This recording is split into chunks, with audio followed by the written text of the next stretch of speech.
Peanuts and Egos, bridging American football's past and future across continents. Help support the show by becoming a YouTube member. Also, hit the like button and subscribe for insider perspectives. All right, this is an opportunity to dig into the past and have a conversation with an old friend of mine, Benji Barnes. The relationship is unique. We met in unique circumstances. I was a football coach, head football coach of the Bielefeld Bulldogs in the GFL in 2014. And Benji signed with us as well, you want to import because you're half German. So you were just a regular football player in the GFL. Mm-hmm. Let's talk about your background, how you started football, your love for the game. Let's start there first, and then we'll go from there. Man, long story short, basically I started in 1998, played for the Franken Knights because my father came over here. He's a military guy from the USA. So he came over here in 85, met my mom, and I always wanted to play football like him. So I started in 98 with the Knights. And I played Bavarian All-Star team when I was young, was in a youth national team, and then I was like, I want to do more with this sport. So I just registered on a page named Euro Players, actually. And what happened was this nice, tall guy with long hair hit me up. His name was Stefan. And he told me that he's going to bring in an American coach, and he wants me to speak with him, which happens to be you. And yeah, so we basically started talking on Europlays a little bit, me and Stefan. He told me what he needed from me, and I told him what I needed for them to bring me over there to Bielefeld. And actually, my football journey started with Bielefeld. And after that, I won 6 championships, 2 of which in the European League of Football, 3 of them in the German Bowl, like Germany's highest league, and 1 actually in Poland. So you guys kind of paved the way for my whole career. Really? See, I Yeah. didn't know. See, that this is why I want to tell that story because I don't want to just tell my story. Like, I mean, I can only tell it from my perspective, but I want to include the people who were part of it. And you and Jeffrey, the quarterback, were the first signees we had. So I didn't know a lot about you. I knew you. I knew Stefan told me about you.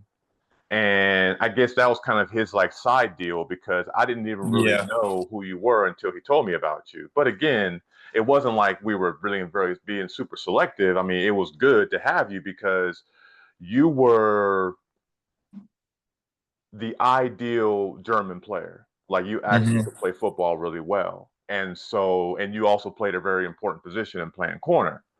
So having someone who is a German citizen, a national player, but also is a really good player, is always it's a rare thing in Germany. It's like having a really good German quarterback, right? Yep.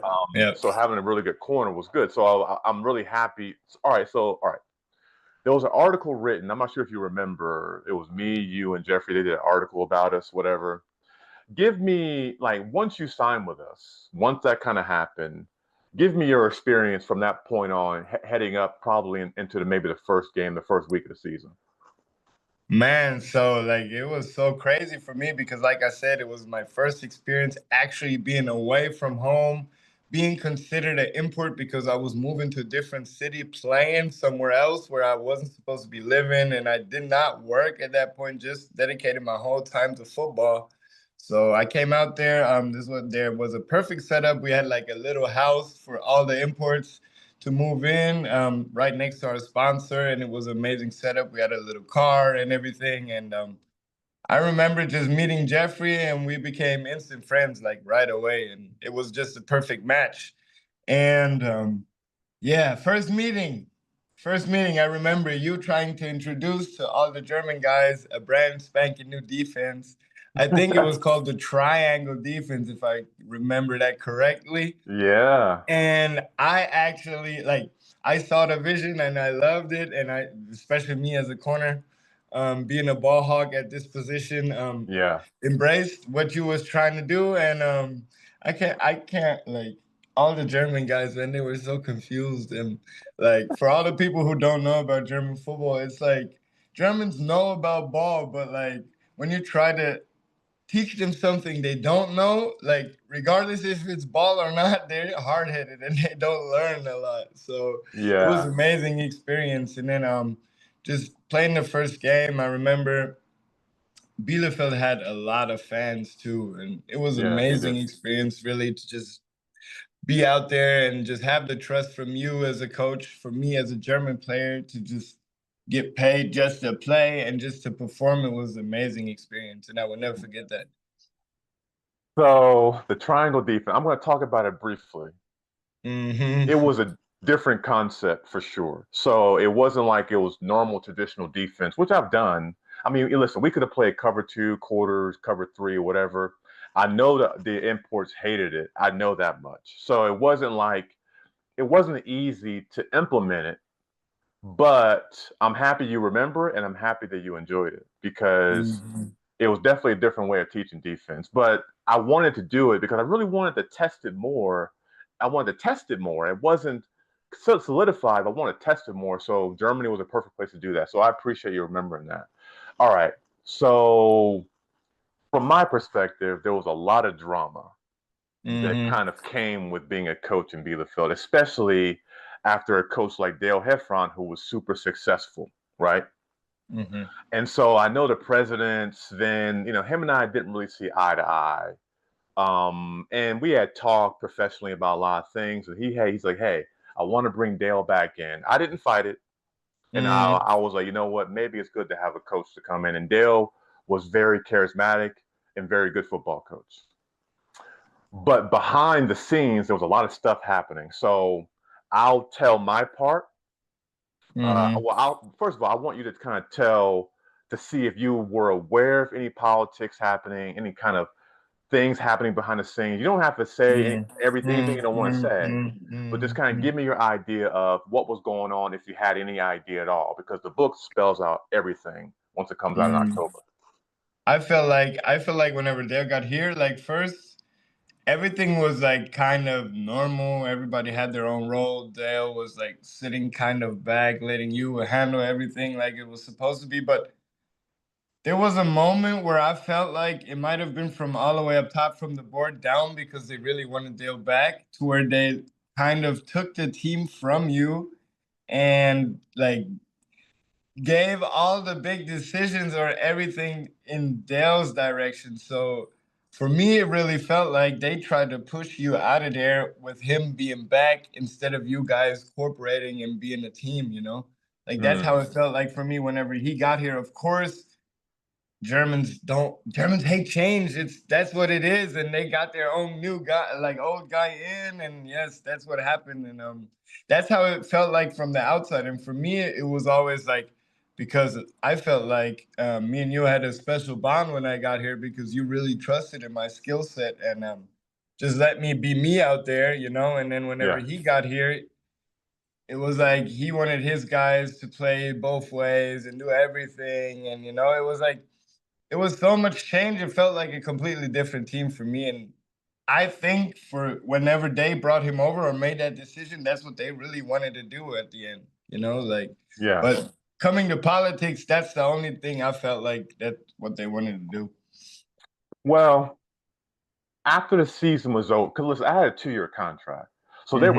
they were stuck with me. I made sure that I negotiated that before I came to Germany.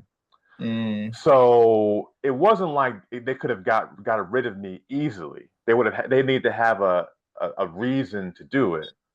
And I think that my feeling was, listen, I didn't have a problem with Dale, honestly. Dale was me and him were cool. We got along well. Whatever conversations he had behind my back or whatever, I didn't know about that. I just know how he treated me. He treated me just fine, right? So we didn't really have any conflicts. Now I'm not going to pretend like I didn't know some things were happening, but for me, I wanted to really build up the German American combination, the Germans really, Mm-hmm. because and that's why I played Nick at quarterback because I say, you know what, he's a young talent, he's a good player. Let's build the Germans up, and maybe we gotta take a couple punches in the face, but in the Yeah. end, in the second year, we'll be much better. Of course, we need American imports, but there was definitely something happening. Oh, all right. So let me ask you a question. How did you get in contact with Stefan? So you got in contact with Stefan and Euro players. Yeah, yeah, Was yeah. he your main contact, or was Sven, or did you ever talk to the president, Sven? Did you ever talk to anybody else but Stefan? Nope. Nobody? Nope. The old receiver, maybe, Heiko. But Or other than Heiko? that, I didn't talk to anybody else. Huh. So your Hmm contract was handled by Stefan and everything. That was handled. Okay, well, hmm Stefan did a lot of stuff like that. Stefan handled my. Stefan was the one who contacted me. hmm So he had a very important role in the business of the Bielefeld Bulldogs. So everything sounds normal to me. All right, let's talk about the football. We were 7-7. We weren't terrible, but we weren't good. We were right there in the middle. hmm Um, hmm Give me some of your best memories as a football player. If you can remember that far back, you play a lot of football, so I'm not going to ask you to remember everything. But since it was your first experience, then maybe hmm remember a few moments playing with some of the imports, with Phil, with Ashton, hmm with I Chase in the remember beginning. Yeah, everything. Like yeah, this first year, I remember so much because, like I said, it paved the way for my whole career. So what I would never forget is probably the game we played against Marburg, the first game. I think oh it yeah, wasn't even a season game. It was just like a preseason game. We played against Marburg. I had a solid game out there. I remember it was a really, really, really, really, really hard fought game, and we competed with the GFL one team back then because like Marburg Mercenaries back then were some real team. Like they were yeah, actually competing in the GFL South back then. So when they came out to Bielefeld, I think we lost 17-14, something close like that. yeah, And that's like the first game where I was like, okay, we can really, really, really do something in this league. It might be even undefeated. yeah, Yeah, that's like one of the games I really, really remember. And then the big win against Troisdorf Jets in Troisdorf, I remember yeah, also. yeah, That's because I had my first pick six of my career in that game. And that's huh? why I remember the game. And there's like a picture of me and you standing next to each other where you getting the Gatorade shower. Oh yeah, I remember Yeah, that. yeah, yeah. You know And what? That was actually, I think that might have been Cologne, Benji. no, that was Troisdorf Jets. Was first stuff? Okay, Yeah, yeah. yeah. I remember that because one of my best friends, he played on Troisdorf, was supposed to play that game but he Ah, didn't play. And then I kind yeah. of pointed him out in the crowd after I did the pick six. Very cool, So, man. yeah, yeah, Very that's cool. what I remember. And then like whenever Dale let me play whenever we had Chase back, I remember when I played offense as well. Yeah, Like when I started playing both ways and everybody was like, yeah, Benji's an athlete, he just needs the ball in his hands. yeah, Like because not a lot of coaches do that, you know? Like not a lot yeah, of coaches want to do that and like they feel like they step on other people's toes and I like coaches that just want to win and have the 11 best people out there and you guys always wanted to do that. yeah, definitely. Listen, Mhm. here's one thing I learned about coaching in Germany, that losing still sucks and it still hurts. Mhm. Yeah. Yeah, you want to win. That's what it is.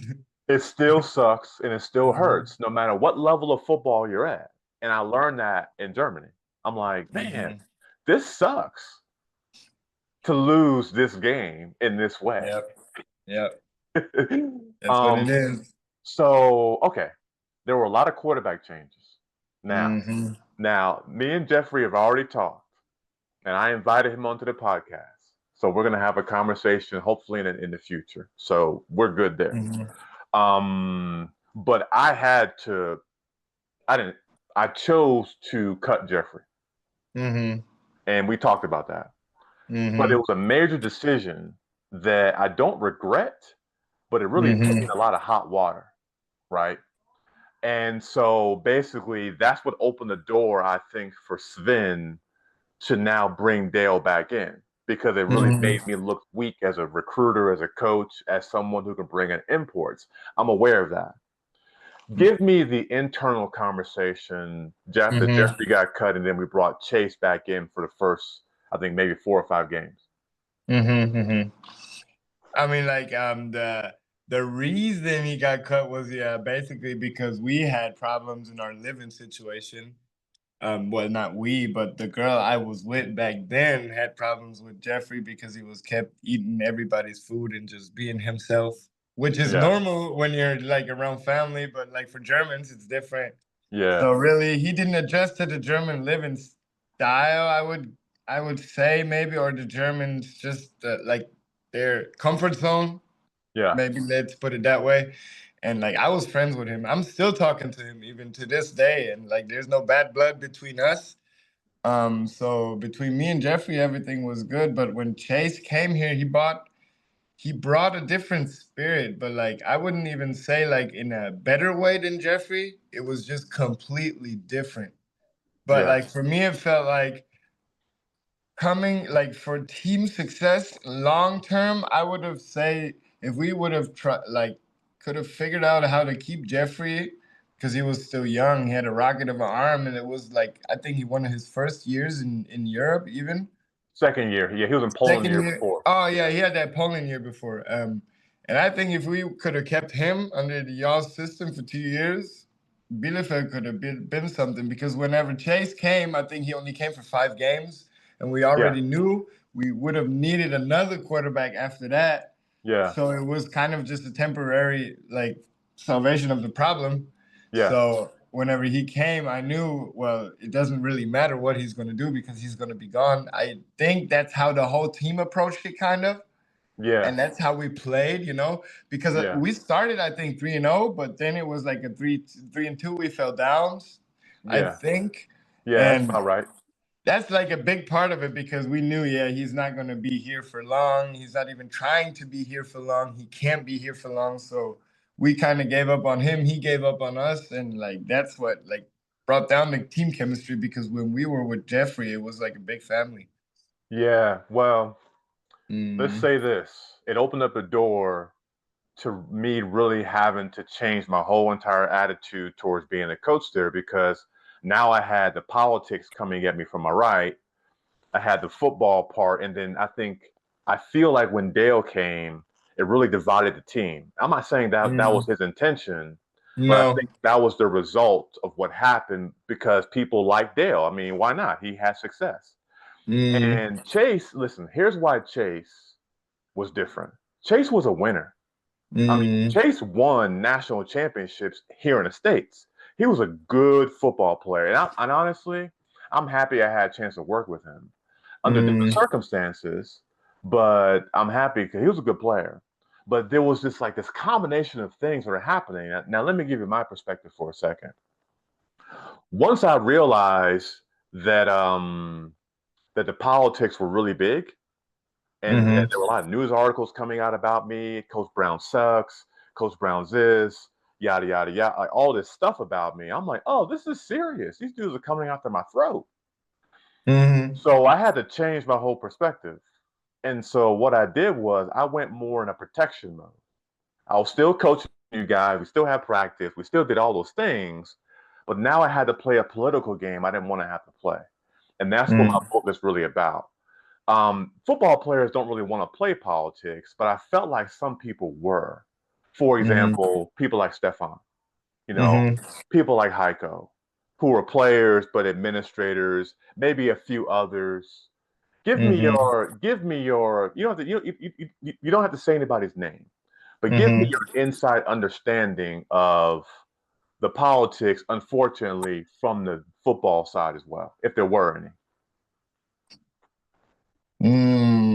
I feel like there were some in parts of because like some position coaches were friends with players and then they were actually giving you guys their favorite guys for the starting lineups and I feel like in some positions we could have improved in having better guys out there instead of like Heiko or like Stefan himself. We had like Yeah. young guys like this Polish defensive end. I think Bartek was his Oh, name. Botan. Yeah, Botan we had, the Hungarian guy, and then we had this guy from the local area, Bartek, which had Oh, like, yeah, Bartek yeah, was his name, yeah. yeah, And like he was never playing because Stefan was always on the field, even though like he was damn near cracking the 40 and like stuff like that. That's what I felt like when politics came into tuition. But like for me, I never had a problem because I'm an everyman's guy. Usually like yeah, Germans like me and Americans like me. So I just bonded with everybody and like I didn't like for myself, I didn't experience on my me happily. That's why I just had a great experience out there. But like I saw what you're talking about. Like when it comes to politics, it played a big role out there in Bielefeld. Yeah, unfortunately, yeah. All right, all right, so what are you doing these days, man? Like, catch me up on. Are you still playing football? What league are you Right in? What now, I'm team? not. No, right now I'm actually a content creator on TikTok doing personal training and athletic training, I saw teaching you, young man. kids how to move and how to run. You look Because really like I good, feel man. like You're a good teacher. yeah, in Germany we don't have that. You know, in the USA you have athletic coaches, you have weightlifting coaches, but in Germany you just have weightlifting coaches and that's it. Like nobody teaches you how to backpedal, how to run, how to shuffle, how to move explosively and stuff like that. And so that's what I'm putting most emphasis on right now. And then I'm Okay. doing football content and I announced my like I retired last year from professional ball Yeah. and just played in Wiesbaden in GFL 2 and but like it was too easy for me. So Yeah. I decided to come back next season and play one more season of professional ball. And have you made a choice of where you want to go yet, or you don't know yet? I'm in the area of Frankfurt right now, looking at signing maybe Frankfurt or Dusseldorf because Okay. I played there before and I played with like a lot of players on their teams and I've won championships with these teams. Yeah. But other than that, I'm open to everything. I just want to play ball on the highest level. It might be GFL, it might be a new league. We don't know what's going on right now. So Yeah. So is what's going on with the ELF or EFL league? Some yeah, the Patrick European Sumi League of stepped Football. down and all kinds of Mm. stuff happened. What's going on with that? Like as of right now, like the CEO and the commissioner both stepped down from the league because they're right now I think they're having 42 cases in court. It's about money, not paying bills, not signing up for stuff that's had in their contracts. And so there's a new CEO, but like I think 11 teams founded a whole association. It's called the European Football Alliance, and they kind of put pressure on the league. And all they wanted was to know like transparency. Where is all the money going? Because we see how many people are in the stadiums, we see how many people are buying tickets, buying the Game Pass, everything. But like in return, every team is losing money and Yeah. that didn't add up. So the teams sat down together and they wanted to know where's all the money going. And the CEO just decided to step down instead of just showing transparency. And that's Mm. why either there's going to be a new league founded with these 11 teams, or the new CEO is just going to find a way to work with him. Like that's what Yeah. I'm hoping that the new CEO and is just gonna be like, hey guys, I know he messed up, but I'm not gonna be like that. Because we have the structure, why now start a new league, start from scratch again? You Yeah. know? Well, Yeah. we'll see, man. I mean, Yeah, it's listen. crazy. It's so many crazy stories about the CEO too. He's like Croatian guy and like he's doing money laundering with the money from Croatian mafia and he used the league for it. All right, man. Well, It's a lot, man. It's a lot. that's wild. That's wild, man. I guess Yep. that stuff's probably in the newspapers too, probably. The Yeah, new. yeah, it's already out. Like they already have it proved. Like it's not me just saying it to you as a friend. It's like Yeah. facts. Like, Yeah, I know. I got you. Well, we'll hmm see how it plays out, man. All right. So this book I wrote, Peanuts and hmm Egos. hmm Your name was probably mentioned in it because you're one of the important. Just so you know. Now, hmm I've been told by some people, Germans, don't say people's real names. Don't do that. I'm like, I'm American. I don't care. I mean, this is the truth. Now, also too, I made sure that I backed what I'm saying up with newspaper article references. Like I made sure I wasn't just talking out my face. Got to. I wrote the book with the understanding that this has been documented in newspaper articles, Sven. Like I think some people may like my content, some people may not like it because I use real names. But I'm just trying to Mhm. tell my story. So, Yeah. and that's now. Here's one thing I want to offer to you and to other people. If you don't like what I wrote about you, come on the hmm podcast and talk to me about it. Let's tell your hmm side of the story. Like, Yeah, yeah. tell me how you experienced it, so that we can have a conversation. Because I want to make this a fair enterprise. What do you think about that prospect? What do you think about that? Sounds good to me. Yeah. I'm all about the truth anyway. That's why people hate me. I be too Hey, real sometimes, you know. That's why my name Benjamin, because I keep it 100. Always, hey, man. always Hey, keep it a buck. hey. Sometimes, listen, man. Just tell the truth, man, and it all Yeah, comes but people out. can't handle it sometimes, man. It's Well, crazy. that's true. That's true, man. So, all right, man. So, listen. I appreciate you joining me, Benji. Man, this has been fun. I'm gonna give you all the video. You can have all fun with it. Mm-hmm. I appreciate you joining me, man. You want to join me sometime in the future, man? We can maybe make this a thing, maybe every couple months, something like that. For What do you sure, think? for sure. Let me know. Let me know. I'm with Yeah. it. I used to be having my own podcast, but it's just not like it's so hard to talk by yourself, you know, just to keep speaking and speaking. It's always fun to have somebody else to chat with. Always a different perspective. Well, I'll say this: if we can, I don't know, I don't know. Let's just talk every couple months, man, and have a conversation. Mm-hmm. And God Mm-hmm. knows what Mm-hmm. it'll turn into. But I can't talk by myself. I'm more of a I can't. I'm not good at doing like a. I'm not good at doing the solo dialogue thing. I'm just not good at it.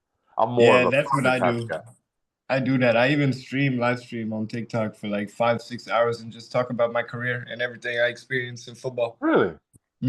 Like that's what helped me. And then like people come in the comments and they talk to you, and it's easier. You know, you have comments you can react to, and it Hmm. teaches you how to just entertain yourself and keep Yeah. the flow. Mm-hmm. Cool, man. Well, listen. Tell people. Man, did you hear Coach Brown wrote a book about Bielefeld? Seriously? Mm-hmm. You know, you see, I got my Bielefeld jersey hanging I here, see you, and like man. Yeah, this is exactly the perspective people get. that's so cool, man. Yeah, it's sort of like this with all the jerseys in the back. Hey, look at you. Wow, man. You got a little shrine over there, man. You got lights and Mhm. stuff too. So, Yep, so you live in everything. Frankfurt area. You live in Wiesbaden? Yeah, I live in Wiesbaden. Man, Wiesbaden, man, that was my spot back in the day when I was a young man. Probably I went love before you Wiesbaden. were born, but you were probably really young when I was around there. Wow. Wiesbaden. I love that spot. They still got all the military people here. Do they really? Do they still got it? What's the name of that club we used to go to? Euro Palace, Mm, probably a big, big ah, club. Huh?